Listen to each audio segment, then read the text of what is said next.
It's being in other people's spaces and stories. I have moms that brought their little child. They super uncomfortable with who they are. So they don't want to go to school because their hair, they don't want to be out. And then after I help them, they call me. They're like, thank you.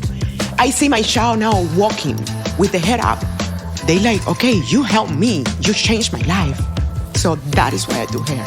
You become somebody beyond a hairdresser at that point.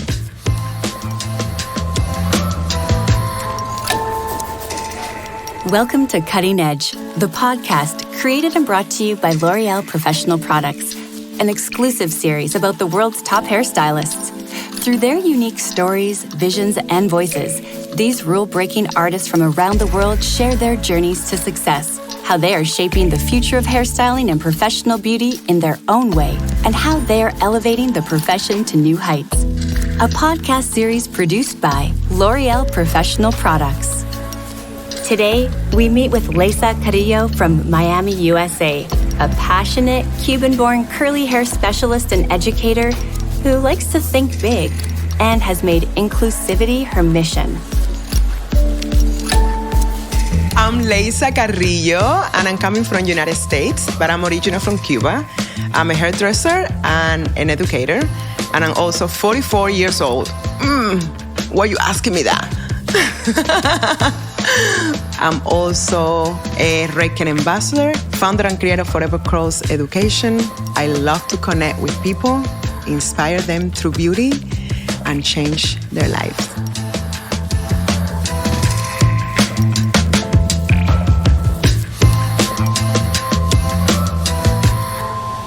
Hello, Leysa. It's a pleasure to have you here today. How do you feel? And who are you? I'm rebellious. I'm strong, and nothing is impossible for me. That's what I feel. I feel like I have gone through so much in life that has shaped me in who I am today, and I just feel really strong. To be honest, 100%, I love to inspire people through my story. Stories like mine can be challenging, can be different, can be difficult, but it also, looking for the good side, it always overcomes into something beautiful that can inspire others and help them to succeed in life and feel strong about it. What is the big message you're trying to get across through your work and story? The great message is literally, I didn't feel represented. I didn't feel beautiful. I didn't feel that I was walking in salon or places where I felt comfortable. I would walk to the salon and they would be, oh no, we don't do your hair. Oh no, that's too difficult. We're all the same. We all need the same love. We all need to feel relaxed when you go to the salon. And I wasn't feeling relaxed. I used to model. So I would get emails, I'm looking for a model that speaks Spanish. And I would show up and they're like, oh no, can you straighten your hair? You don't look Spanish. I'm like, what do you mean that I'm not Hispanic? I was born in a Spanish country. So that's what I mean with not feeling represented. So louder the voice that I can have to impact the masses, the better. So the message is creating a community that is more inclusive, where every single person feels equally represented, beautiful, and welcome. Curly hair basically was the journey and was the road map that I took to spread my message. Every space for me is this, where I can speak and talk about what I do, what I believe, and what is important for the beauty industry. That for me is called a space. It can be on the stage, it can be in a show, it can be in a small classroom, it can be here with you guys. It's just having the voice and the ability to say what I feel that it needs to be said when it comes with having a more inclusive beauty industry where everybody feels welcome, comfortable, and represented. How do people describe you? It's funny because everybody describes me different. So half of my family don't even really understand what I do. My mom doesn't even speak English. So sometimes she sees me on the screen, she doesn't understand what's going on. And my brother is too busy, but they just love me and support me. They miss me a lot because I travel so much. But I just tell them they have a bigger vision. I have a mission that is bigger than myself. So I have to continue. Your work goes far beyond being a simple hairstylist behind the chair. What is it that you are offering in the hairstyling landscape today? Today, I work internally in creating something that stylists didn't have before. I'm basically not only a hairdresser behind the chair, but I create spaces for other hairstylists to feel inspired, to learn and grow, and have better business with a work and life balance. I teach beyond curly hair. I teach you as a human being how you can love yourself and also how you can survive when it comes with tough times, business strategies, a lot of different things. I started teaching curly hair when nobody was doing it back on 2014, 15. What happened then, I realized stylists need even more than just the technique and the education themselves. And I created a whole system in place. So I realized that one day education, 2-3 hours class wasn't enough to literally integrate what everything endorsed when it comes with understanding curly hair or education or being a successful hairdresser behind the chair. And that's how the whole curriculum developed into personal growth, system in place to run you better business at the salon, self-love. So I teach about finding the value instead of looking at prices and looking at clients as a number, right? So I feel like curly hair also allowed me to connect with people deeply and differently than I did before. And I see the movement, I see the needs, I see also the traumas. So my education is based on the traumas the clients brought me when I was at the chair trying to do their hair. So that means that when you teach about a technique, there is a psychologically boundary that you have to have and the empathy that has to be behind what you do. So I also teach that. I teach to read body language, to read your clients when it coming with trauma, coming with bad experience, so how you can connect before you even touch them. I shouldn't even call it education anymore. It's just so much more than that. Amazing. So tell us about your background and incredible journey from your childhood in Cuba to the present day. So I grew up in a small town in Cuba. It's a beach town, beautiful, with a mixed race family. When I say this is my dad's side moved from Africa to Cuba. They were brought to slavery. They used to work on the sugarcane field. And I have the other side of my family. My mom, they came from Spain. They own different ice cream factories. So I always grew up not understanding where I belong. I didn't feel this side or the other one. So I always was a rebellion little girl with so many questions. My favorite question was why? And my dad would always look at me, why are you always asking why? I was somebody always looking for more and why things are the way they are. My mom also was white. My dad was black. So I was raised by a mom that didn't know what to do with my hair. So my mom is blonde and straight hair and has this child with mixed afro, curly hair that she didn't know what to do. So from 4 till now, I've been dealing with my own hair. My mom didn't help me. She did kind of the best that she could. And what I have to thank my mom is that she always said to me, you are beautiful just how you are. So she helped me to believe that my hair was perfect, even that she didn't know how to do it. And that led me to some of the things that I have found and the traumas that I have found behind the chair with clients. Because in other cases, the family have been bullying those kids since they were little. Your hair is different. Oh, it's so hard. At least, thanks God, my mom didn't do that. I love it. Now, how did you realize you wanted to become an artist? Tell us about your first career as a dancer. Both of my parents were lawyers, and here me wants to be an artist. So they look at me, they're like, what? No. And I have to fight through that. So that was my first Leysa, a strong rebellion. At the age of 7, I had to leave my house and go to a dorm. So since 7 years old, I knew what I want. I knew that I was different, and I knew that I want to follow my dreams. And I didn't want to be in my hometown with my parents to read another book, even that I love to read. So that beginning of Leysa, I started as a ballerina. I did ballet, contemporary dance, growing up. And after my dancing years, I graduated in Havana, that was the capital. They want to send me back to my small little town to teach in a school. I refused. So I didn't come too far. I've been hungry. I've been on the streets. I have done so much to be graduating from this school and having this opportunity. And I know there is so many amazing shows up there. I don't want to just go back to where I start, right? It's a good beginning, but I didn't want to go back. So I refused to go back. So they didn't give me the graduation title. And I just didn't care. So I took my backpack. I didn't have a house. I didn't have no place to live. I didn't care. So I remember going from houses to houses. Can I sleep here? Can I sleep there? Until I got choose to work for this huge show, Havana Night. That was the name. So this lady was a German lady. Then she came to Cuba and she fell in love with the culture and she created a show. And she took us everywhere.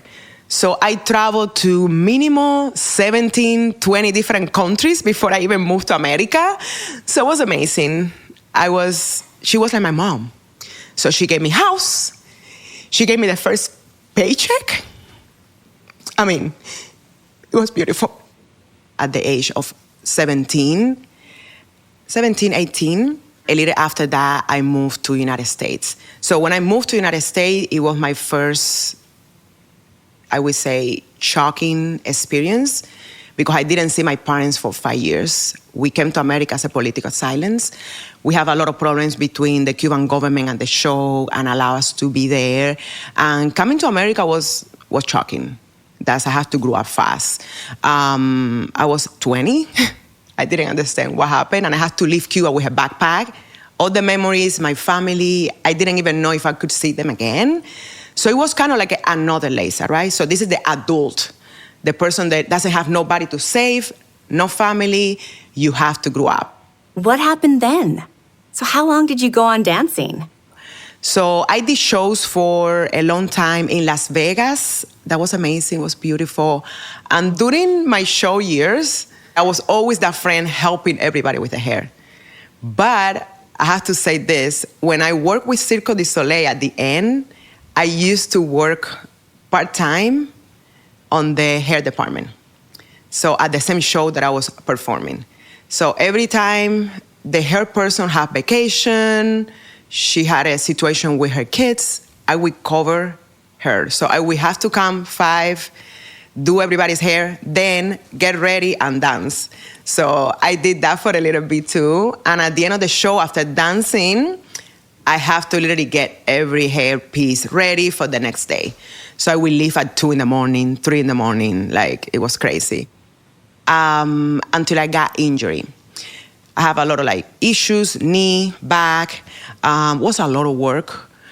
So I was lost because for me, dancing was my whole life. I danced since I was 7 years old. And I had to decide to find a different career. How did you decide to go into beauty? My friends were the one telling me, you should go to beauty school. Everybody, because they're like, you're really good at hair and makeup. Go to beauty school. And I was like, really? I wasn't even thinking that I could do hair. That's when I started seeing it. I didn't see it. I was naturally doing it, but I didn't believe that, that I could do it. I went to beauty school because it was cheap. I could afford beauty school. Moving to America as an immigrant was really hard to pay for college. So I'm glad for the beauty industry there was something affordable that I could do. And ended up loving it. I didn't even know. When I walked into the school, I don't even know what I'm here. I'm a dancer, but okay, I guess so. Let's do it. What did you learn in beauty school? In beauty school, I learned a lot. You know why? Because growing up, I couldn't afford to go to a salon. So I didn't even know the feeling of sitting for your nails, for a facial, for a hair. So I relearned all of that. I relearned the feminine beauty that I didn't have. So I learned in beauty school the beauty behind what we do now.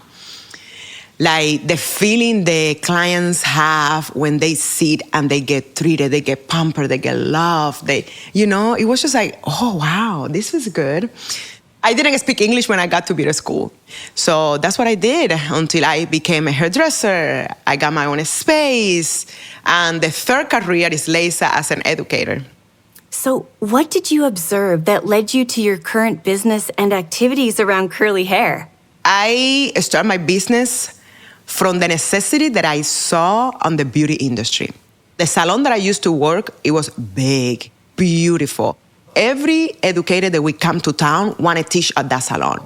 And shout out to my salon mentor. She's amazing, Barb. And she gave me the ability to help to facilitate the education. That means I was helping with the educators, the share, putting everything for them to have an amazing presentation. And I was consuming a lot of education. So imagine, every Monday I was exposed to education. So my brain was like, poof. It was so much information, good information, helpful. I learned a lot. But at the same time, nothing was connecting with my hair. Applying to curly hair, it didn't quite work. So that started the why. Why doesn't work?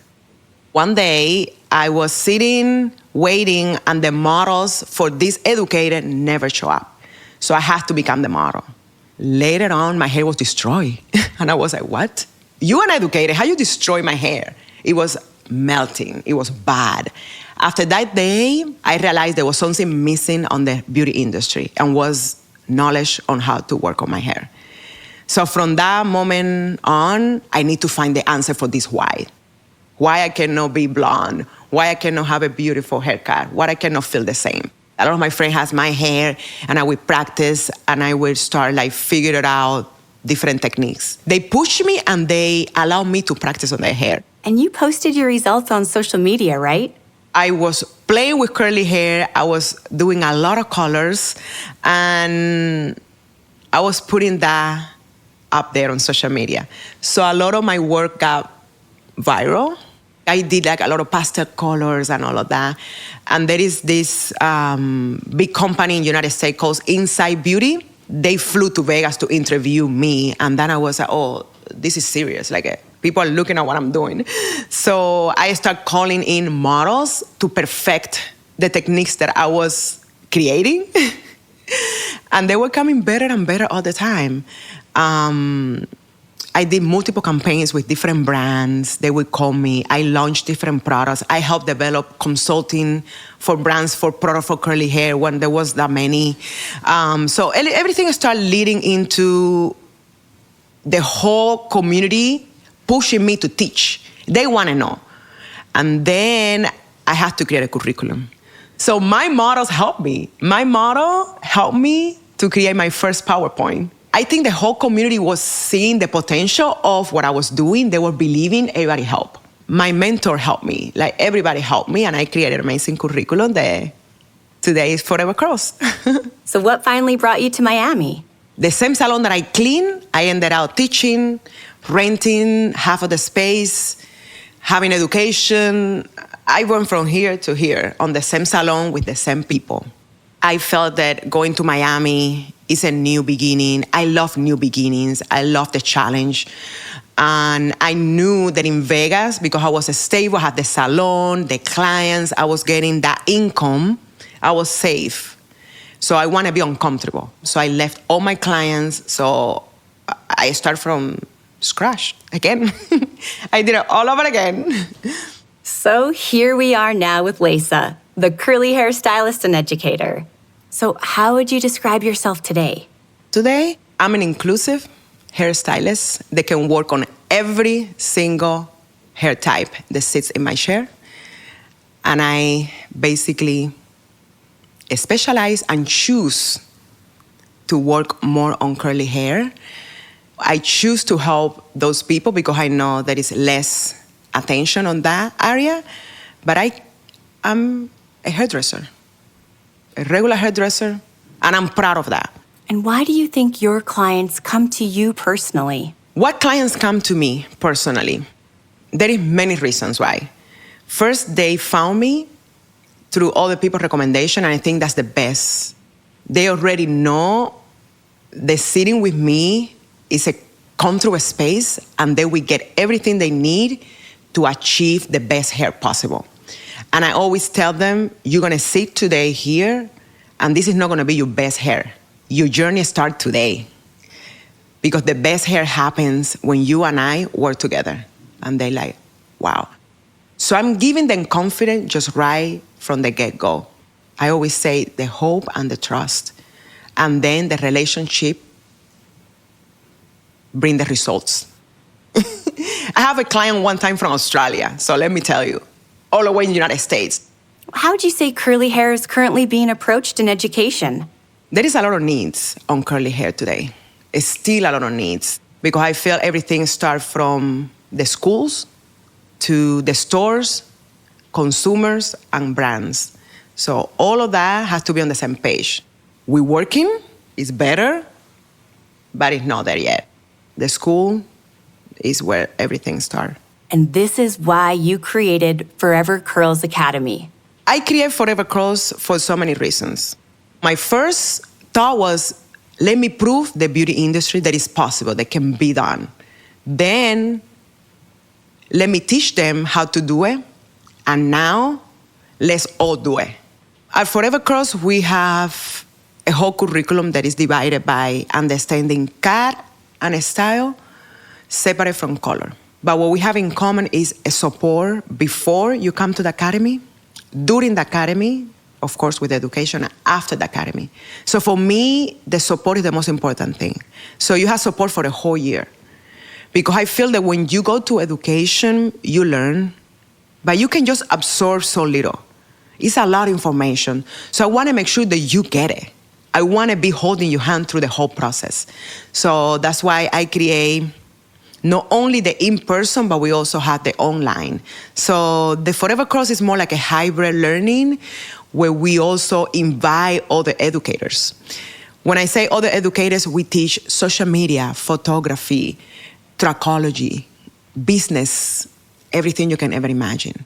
I'm not only teaching the skill set, the techniques, and tell you how to run your business. Because when you scale yourself, there is always going to be a lack in some area, either in your personal, either in work, or your health. So it's important for me not only teaching the hair themselves, but also teach you how I got where I'm at today.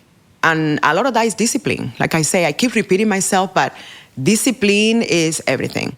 And I basically round the whole education, not only with the stuff that I can bring, but also with the stuff that I'm not good at, right? So we bring a trichologist.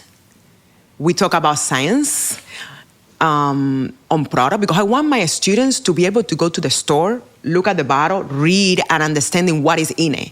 I want them to be able to look at the clients on the eyes and sound more knowledgeable. I always teach my students, you have to be knowledgeable, because what happened in the community of curly hair, we were left behind. That's what we have to understand. For the longest time, we never went to a salon and we got an experience or we got educated. So what we all did, we went to YouTube, we started creating video, we started mixing kitchen oils, avocado, and we started putting everything on the hair because we were desperate. We didn't know what to do. So when that happens, that creates a separation between the knowledge that you have found yourself with your own hair from the one that the stylist is gonna bring. So what I basically help the stylist is to understand psychology, how to connect with clients through the consultation, but also to have the knowledge so when the clients come, you know more than your clients on the curly hair community and the movement. There is a lot of different products, a lot of different things. So curly girls are overwhelmed right now. There is so much and they don't know. So I basically teach them how you can separate yourself from the rest, how you can become more extraordinary, not ordinary. When you exit your comfort zone and you want to be more and do more, I want you to do it proudly. I want you to be proud. What feedbacks and reactions do you get from your students at the Academy? My students, the first thing they always say is inspiration. I walk out the show and people, oh my God, I was so inspired. I always get an amazing feedback with the knowledge and the simplicity, because I want to make curly hair simple, because I really believe and I think that if you have two hands, any hairdresser can do it. You don't have to look like me to do curly hair. So I push that all the time. You only need two hands to do hair. Doesn't matter what hair it is. So I want to keep it simple so when they at the class, they don't feel overwhelmed. They don't feel like, I won't be able to do that. So I keep the techniques super simple, short, but effective. What about trends? How important are they to you? How do you work with them with your clients? I try to read my clients, and I teach my students to read the client because not everybody's on the same path or on the same time in life. So I think a lifestyle and how the client want to feel is important. So more than trends, I teach how to read that. I don't want to impose any trend because this is trending. Doesn't have to be trending for you and doesn't have to look good on you. I love to look at the trends, but I don't like to impose or determine any trend on my clients because they have different needs, and I want to respect that. Especially because I see on this world is a lot of traumas. There is a lot of like sentimental thing. I don't want to add nothing else. Even if that hair is not in trend, I will support you because I think it's here what I want to support. Now, how do you see the future of the hair industry? Do you have any personal wishes for improvement or collaboration? I see the industry going in a good direction when it comes with bringing more inclusivity to the communities, the minority, and I like it. I love it. I just wish is there were more spaces like this one where we can speak up about it. And I hope that the schools change the education curriculum because it needs to have an update. That's my personal opinion. Every opportunity that I have to collab, to bring, to add to the beauty industry, I want to be there. I'm part of the Redken education team, but I'm also an advocate for inclusion with the Texture of Change that does basically in the United States all the L'Oreal brands together, helping beauty schools to change curriculums and better the industry for more inclusivity when it comes with natural texture hair. Social media became the new TV. You want to be there. You want to be loud. You want to tell people what you do. People want to connect with you deeply. So now it's not just a picture that you see, a video that you see. People want to know you like watching a movie, like watching a series, like watching a TV show.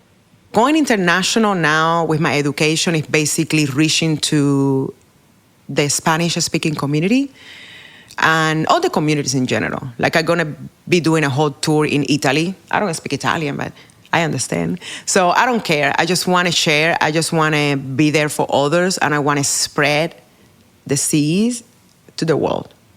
Whatever it takes me, I will be there. So what would you tell young hairstylists coming into the business? I always tell young hairstylists, don't give up. I think it's so easy to give up. It's so easy to have distractions. They lead you to bad decisions. But I feel it's just staying inspired is important. Staying focused, having a lot of discipline, and don't give up. Anything can be possible. Think big. You have to think big. I mean, you can see it here. I'm a testimony. Anything can be possible. Leysa, thank you so much for your beautiful words and story. It was a privilege listening to you.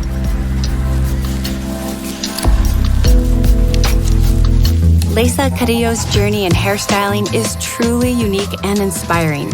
She really sets a strong example for inclusivity with her ability to respond to the specific needs of curly hair and give people confidence in their unique beauty. Thank you for listening to Cutting Edge, the podcast, an exclusive podcast series by L'Oreal Professional Products. Discover the unique stories of international rule breakers hairstylists. Don't hesitate to subscribe and rate this podcast. And remember, all our episodes are available on every major streaming platform.